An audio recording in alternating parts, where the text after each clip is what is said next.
bull markets, well, they don't come around too often in life, do they? And when they do, the hard truth is that most people are well and truly too underprepared or more commonly inexperienced to make any decent return at all. Now, I don't want to scare you or surprise you here, but it is a hard fact that 90% of people will lose money in a bull run rather than making a single cent at all. And it's very well known at this stage that the window to success is that small that those who lose money or don't make any often do say to the ones that do that they got lucky or it was just simply a guess. Now, you might know someone that's like that, or you are maybe someone who does say that, but not this time around. We can't afford it. And the really difficult thing here is that this might actually be our last true crypto bull run before the market finds institutional adoption or is just simply heavily regulated, of course, meaning that our gains won't be as explosive the next time around. So what this means is that we need to dig deep and focus in the right places that will get us those big gains in the next 12 months. So in this video, I'll be doing just that.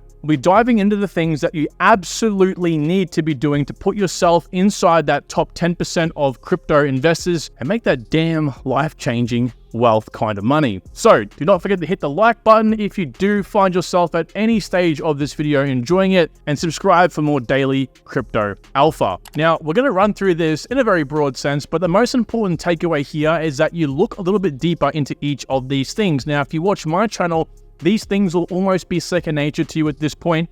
Maybe this video can just simply be a strict guide on what exactly to do with resources available.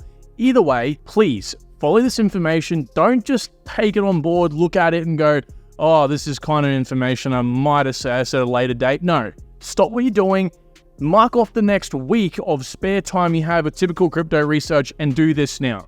Trust me, speaking from experience, speaking from someone here who in the last bull run listened to this sort of advice, didn't take it on board, disregarded it. I ended up in the same position I told you not to be in the introduction of this video. So we're going to look at a few different sections today. I'm going to go through what to actually do to execute right now. I've been on a lot of one-on-one calls recently, a lot of one-on-one calls.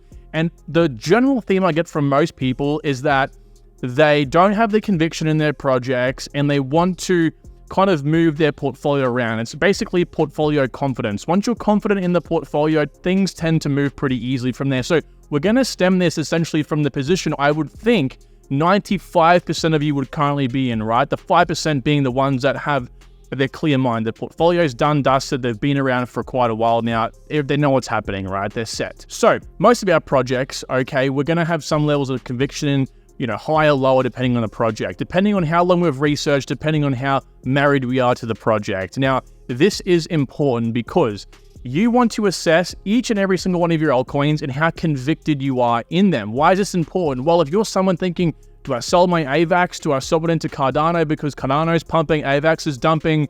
That's not what you want. You need to obviously know your altcoins and, okay, I believe in it for the long term or for 2025. You don't want to be married to them, of course, but you want to have a degree of conviction, so much so that if there's a little bit of thought about the project, that you can counteract that with just pure, that's wrong, this is the facts, okay? I get it all the time with Hedera and the tokenomics. People down below say, Hedera tokenomics is bad. I know that they just don't understand it, so I obviously can have that, forward-thinking conviction. But to gain conviction in a project, what does that really mean? Well, of course, it's research. You have to do research. If you listen to me all day talk about Hedera, you won't have conviction because you're just trusting my judgment, okay? So that's things like checking the meme on the projects, checking the narrative the project's in as well, and having a look at some of their partners, right, or their connections. These three things underpin basically your conviction, essentially. The meme being how crypto pumpermentals it really is, right? Is it memeable? Can people understand it? Can people send it to friends and family? Do they want to buy it? What is the buy factor? The narratives, what is the project known for? So Hedera, right? It's known for a layer 1 project, a smart contract platform that is extremely secure and fast as well. So it's kind of known for that. The market, I don't believe, has caught up to this yet, as an example anyway. So it's in a very powerful narrative. Layer 1, smart contracts, and it's its own hash graph. It's its own DLT, okay? So own consensus, basically. Again, connections over here.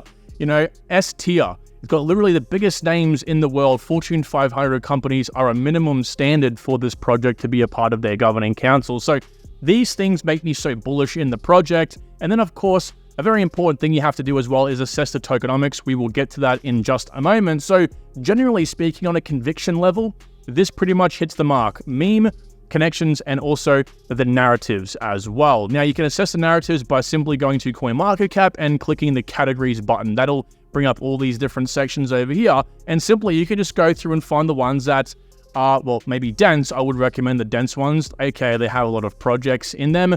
And the ones that are promising for the next 2 years. You don't want to go with something that's going to happen in, let's just say, 2050. You want something that people are going to want to be attracted to in the next 2 years.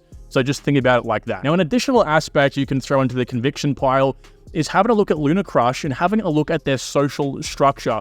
Social is a big part of crypto, and it's particularly pumpermentals, because the reason projects pump is because people buy it. Now, the people in this case are degens. That's the market we're looking for. The degens are the ones that FOMO in. They're the ones we dump on, right? If we're one step ahead of the degen, we make money from the degen, right? I'm trying to trademark that term.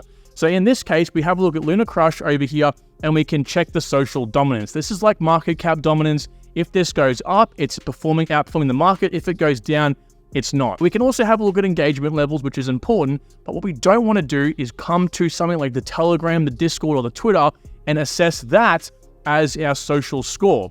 Because in this case, anyone can bot followers, and I've seen it time and time again. You can also artificially pump followers from things like token airdrop requirements, right? Follow us to be into the airdrop. That's mostly a requirement for almost all airdrops these days. And they can also bot likes, but what you can't really bot is comments. I mean, you can, but you can easily check that and come to the comment section and read them yourself. Now, Twitter is full of bots, I'll admit. That's why we come back to the social score over here, the dominance. This will really give us an indication if it's actually a shitcoin or not. So assess that. Again, what you're trying to do is just gain a conviction level in the project at a very baseline level. Now, the next thing to assess is one of my personal favorites, and that is your diversification. There's two types of diversification we have to focus on at a bare minimum here, and that is narratives, okay, so the projects we buy, and also the risk tolerance levels as well. This will make more sense in 1 second. Every person I've spoken to on my consultation so far has found this by far the most important thing to assess, and it most definitely is the foundation that underpins your house or underpins everything you do in crypto, okay? So first of all, let's quickly assess the narrative. So this is basically buying projects that are in different niches, okay? So this might be, for example, layer 1 projects, IoT, Oracle, gaming. Now, there are, of course, some standout narratives that will probably find more attention coming to them, more money effectively invested in them, and that's things like gaming, particularly, of course. Layer 1s, Oracle should do quite well as well. Interoperability protocols, layer 2 protocols will do well as well, so these are the ones to look out for. But of course, money will flow into all of these, but the most important thing you have to understand, and why we have diversification on the narrative level here, is because projects pump at different times. They don't just all go up and they don't just all go down at the same time. There's a general positive and negative sentiment, but generally speaking, they do this. So you can see here, layer 1 projects. This purple shaded area tells you, and again, I've lined all of these up so they are exactly on the dot in the correct timeline here.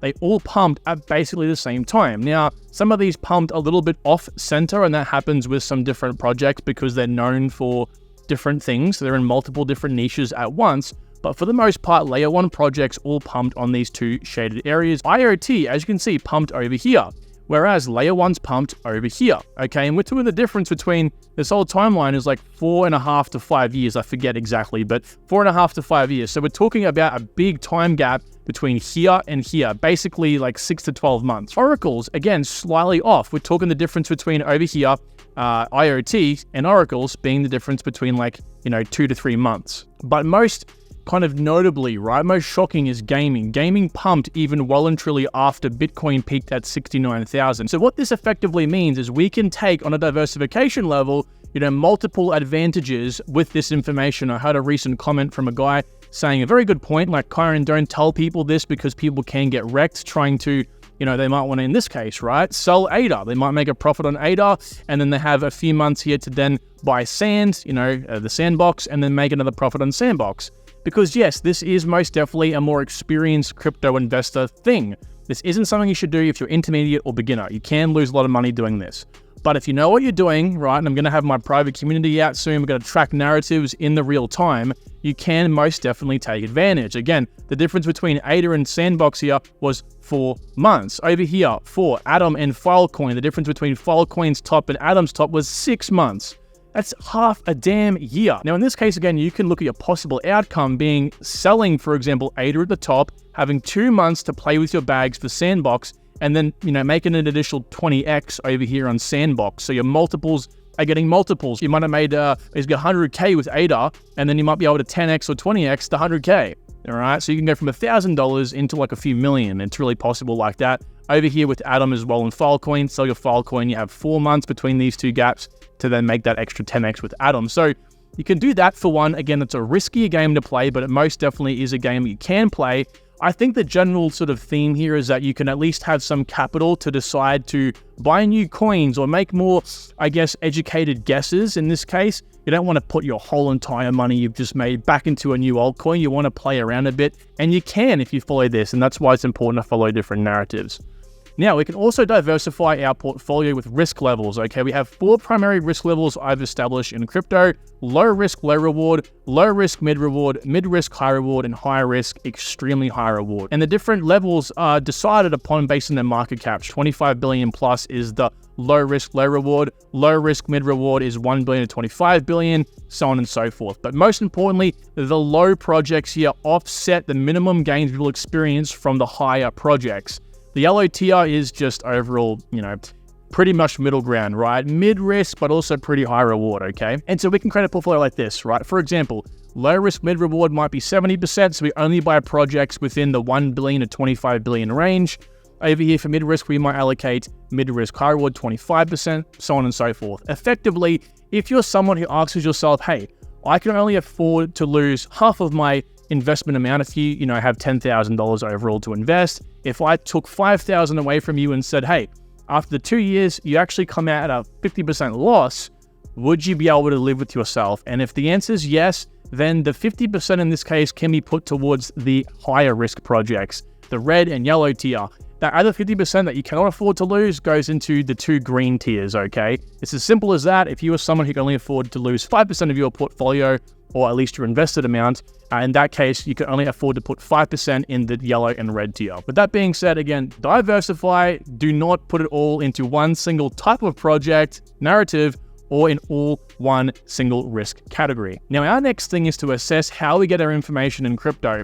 You see, if you're someone who just looks at crypto charts and thinks to yourself, hey, I'm just going to look at my project when my project's up 20%, 30%, I'm going to decide what to do at that point, that's horrible, because you don't really understand how important or how much weight or strength is behind that particular move to the up or down side. It might be some FUD, it might be simply market sentiment, or it might be a massive news announcement, and if you sell on a 10% pump, you could have expected it to go up 2-3x. So this is why having news is very important and assessing this every single day. Now, my rule of thumb here is 5 to 10 minutes of research per project per day.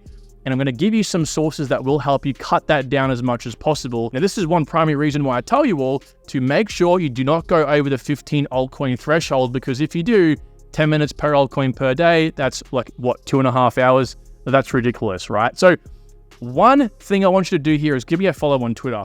I am posting like multiple times a day, breakdowns on coins, news, updates, do's, don'ts, the whole sort of kit and caboodle, right? So follow me on Twitter.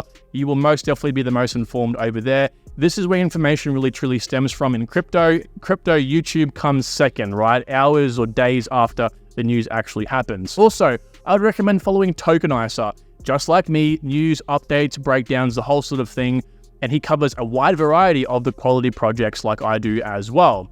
You'll also want to follow something like Block News. This is a news aggregate account created by JRNY Crypto. Now you can follow this, you can follow a whole host of other news aggregate Twitter accounts. It doesn't really matter in this case. But what you also want to do is go to Lunar Crush as well and go to whatever altcoin you may have bought. For example, let's just assume again Quant over here, and go to the top creators section and find a sort of maxi, right? Now, I know Sand personally. Sam is a really good quant guy, right? So you'd want to follow him. But again, find the people, and you're going to have to do this through trial and error, but find the ones that are just focused on that project, because they will have alpha 24/7. That's effectively their thing. That's their job. Also, for some general crypto websites, Today on Chain is a news aggregate website, and so is Crypto News. So I would most definitely add these two to your bookmarks folder. As for YouTube, of course, give me a follow, subscribe. I do news every single day, as well as my everyday normal regular videos like this one, so you're up to date 100%. Also, the House of Crypto, he's got a great head on his shoulders, knows what he's talking about, always got interesting tips as well, so I would give Peter a follow, as well as Virtual Bacon over here for any airdrops.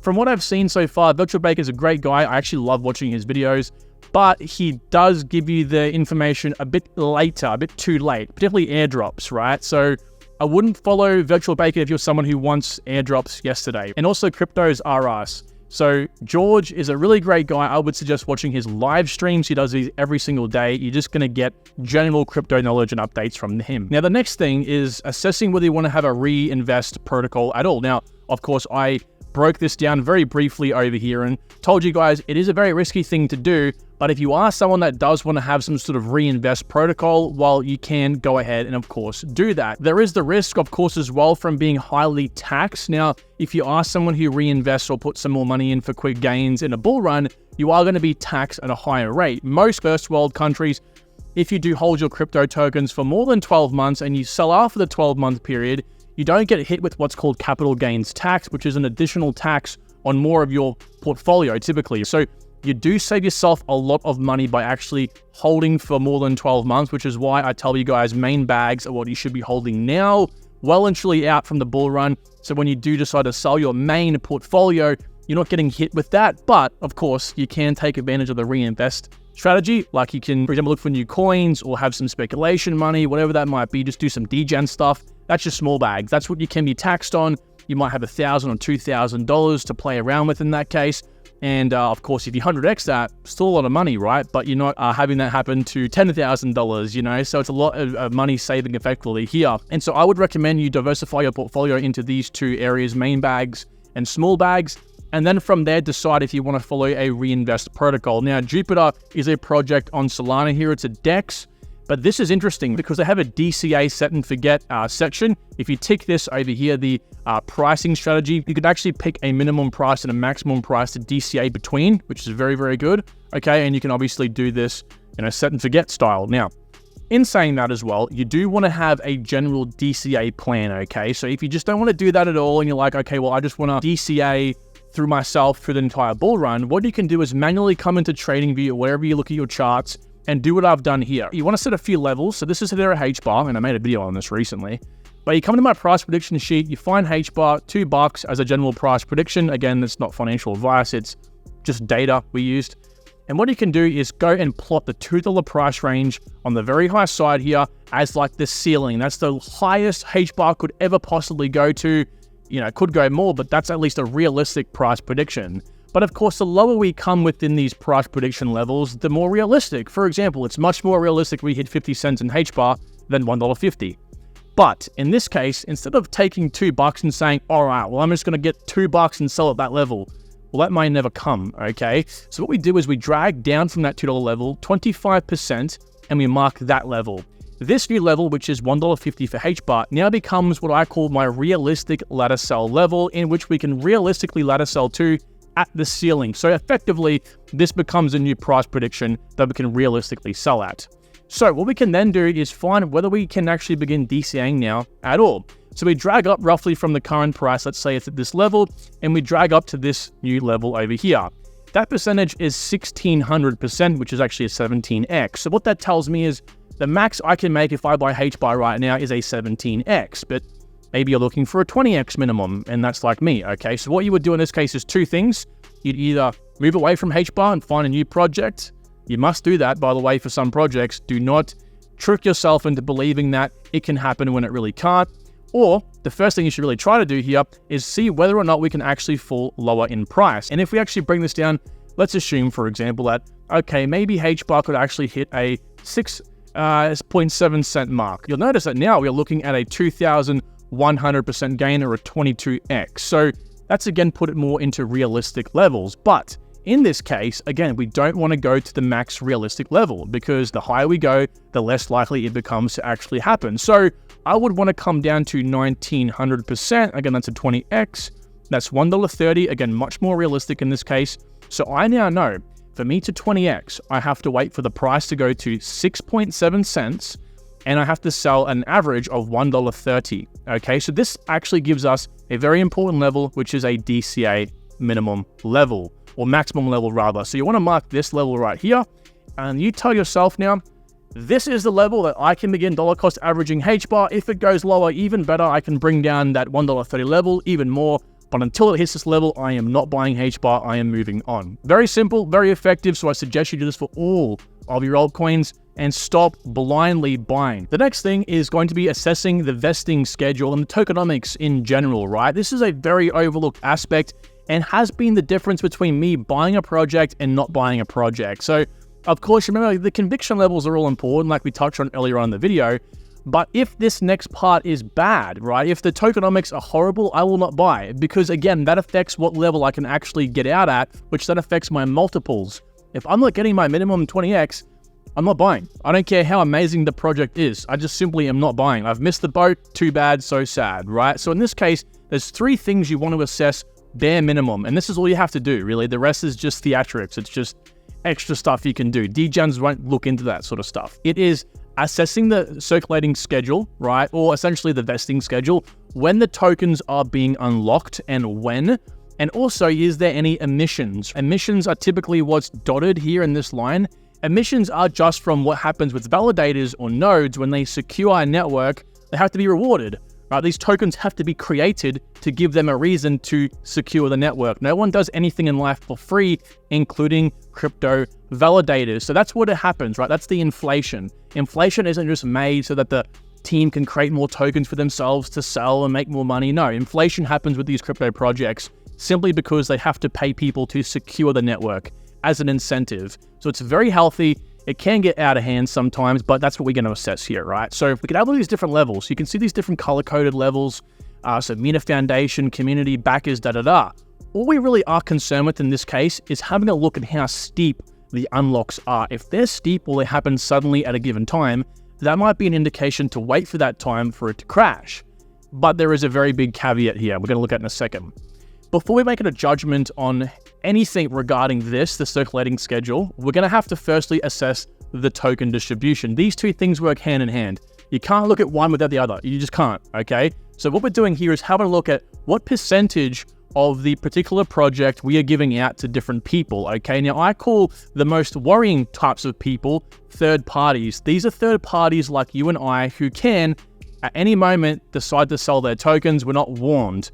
Now, typically, the foundation or something that's relating to the actual project, the community often is warned and they have to go through a big process with spending money. But what we're not told on a public setting is things like other community members, the team members, advisors, and also any sort of venture capital rounds. When these entities, these types of people have tokens, they can sell whenever they want. We're not told about it, okay? So we are looking for these so-called third parties as danger, because if they have their tokens unlocked in the vesting schedule at a given time, that almost is a guaranteed sell-off, right? So we're going to, again, assess a little bit more here.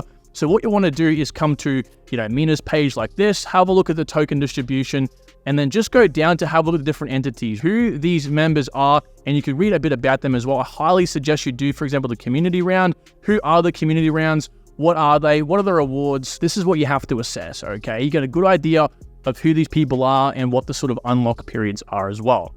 Now, the next thing you want to do is assess the emissions, okay? So the emissions in this case is inflation. You can see the inflation going down and down and down for MENA protocol to a nice, happy 7%. 7% is fine. I think anywhere between, 1% or lower, right, is fine. But anything between 1% and I'd say 10% is okay for networks, depending how long. 10% can be quite scary. So the lower the better effectively, but anything more than 10% over a long period is scary. Now, MENA protocol had 12%, but of course it was diminishing, which is why it's important we have a look at this. So again, read through it. It's a little bit too much information for me to go through in just this video alone. So please let me know down below if you want me to actually break this down on a much deeper level for you all so we can all understand it together. But in this case, I want to show an example right here is Mina Protocol from a website I would never recommend you guys look at for advice or information, which is token unlocks. These guys get so much wrong. They got Hedera's information wrong, so much so that they had to actually get rid of Hedera from the search. They don't do Hedera anymore. So that is why I'll always recommend people to go to the horse's mouth. So in this case, looking at Pith, we go to their website, we make sure there's no recent updates, and if there is a recent update, we use the latest information. Point blank, period. So assessing the vesting schedule and again distribution must be in tandem. We can see who the third-party investors are. In this case, it's the private sales basically.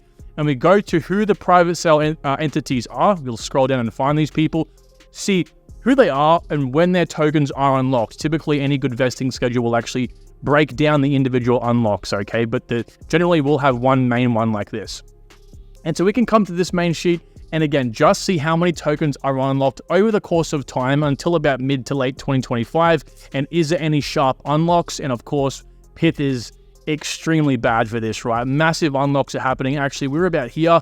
And for us to go, well, you can't quite see, we're about here right now. And for us to reach 2025, which will be likely when the projects do peak, we'll have about 5x dilution. So current price being 40 cents, we'll probably end up at about 8 cents if we just had the same market cap from pure dilution. Now, that can be a lot worse. A word called capitulation can happen in these massive moments of when tokens are unlocked, because these third parties that get their tokens, like you and I, we might get panicky, we might sell, and then of course causes lower and lower and lower prices. So in this case, Pith only has the private sales, but I want to show you an example over here with AVAX, because AVAX typically, and most projects rather, should I say, typically have this moment where there is a sell the rumor and the news doesn't really happen too much, right? So the opposite of buy the rumor, sell the news, and effectively. So we can see here most projects have a moment where there is a large sell-off before the unlock happens. The unlock happens, not much happens, and then there might be a further sell-off down the track because, again, those sort of third parties have access and want to take a profit if they are in profit.